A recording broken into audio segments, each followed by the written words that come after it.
কি বাচ্চাদের মতো খেলা করছিস, বুড়ো বুড়ো মানুষ।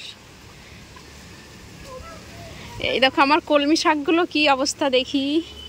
কলমি শাকের ডগা থেকে এক একটা করে কলমি শাক বার হয়েছে। এই দেখো, আলিশার প্রিয় কলমি শাক, ওই জন্য লাগিয়েছি আমি। দেখি কতদিনে শাক খেতে পারি।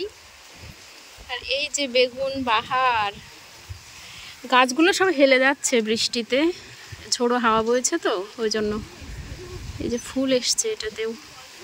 এই যে বেগুন এসেছে একটা, ওয়াও। আর এই যে ওই গাছে ওই একটা, কিন্তু পাতাগুলো কুঁচকে যাচ্ছে। এই যে এই বৃষ্টিতে এই গাছটাও হেলে গেছে, এটাকে সোজা করতে হবে। এই গাছের ডাল নিয়ে এসছে আলিশা নাসরিন, তো এটা লাগিয়েছি, দেখা যাক গাছ করতে পারি কিনা এটার থেকে।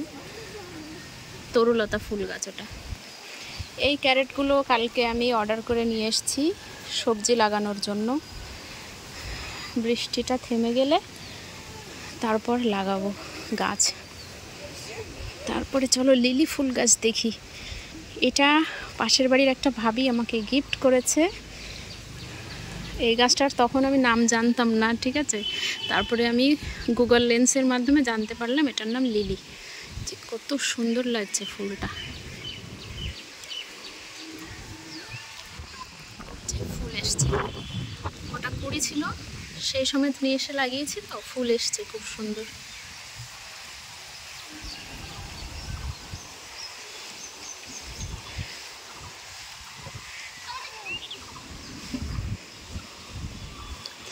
এখান থেকে বৃষ্টির পানি ঢুকছে নিচে, ওই জন্য দরজা দিয়েছে। দেখো আলিশা, আলিশার কি বুদ্ধি, স্মার্ট জিনিয়াস। এই নিচে যাবি, আয়।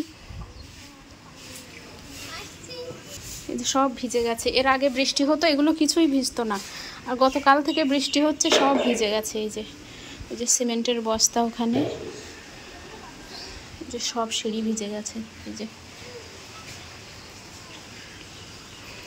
বারবার ঝাড় দিয়ে দিয়ে পানিগুলো সরাতে হচ্ছে। একটা রিলসে দেখছিলাম পানির মধ্যে এই যে কলমি শাক লাগানো, তো ওই জন্য আমি পানির ভিতরে কলমি শাক লাগিয়েছি, কি জানি হবে কি দেখি। এখানে এই যে রান্না করি, এখানে সব পানি পড়ছে, বৃষ্টির পানি, যে সব ভিজে গেছে। আজকে সকাল সকাল রান্না করে নিয়েছি, দুপুরে রান্না নেই।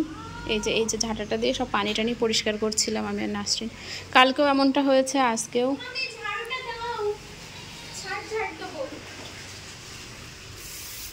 এই নাও,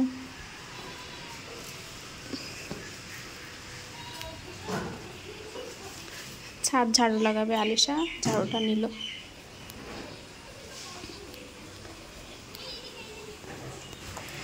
বৃষ্টি হচ্ছে কিন্তু আমার কাজের কিন্তু কোনো অসুবিধা হচ্ছে না। এই যে আমার পূর্ব দিকে যে দরজাটা কিচেনের সঙ্গে অ্যাটাচ, এটা দিয়ে এই যে আলিশার জামাটা পড়ে গেছে, এটা শুকনো জামা ছিল, পড়ে ভিজে গেছে। এইখানটায় আমি এই যে একটা ট্যাপ আছে, এখানে বাসন মাজি, এই যে কল, আর মোটরটা ওইভাবে ঢাকা দেওয়া আছে। মোটরটা হচ্ছে এখনও দেয়ালটা গাঁথা হয়নি তো।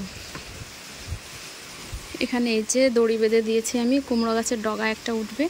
আর ওই পাশের জমিতে কি লাগা, ওটা হচ্ছে কিসের চারা বলবো, ঝিঙে। তো তার একটা লতা এসে এই যে কতটা উপরে উঠে যাচ্ছে, এ মনে হয় আগে পৌঁছাবে ছাদে। এই জায়গাটায় আমি বাসন মাজি, জামাটা দেখি পরে তুলে ধুয়ে দিচ্ছি।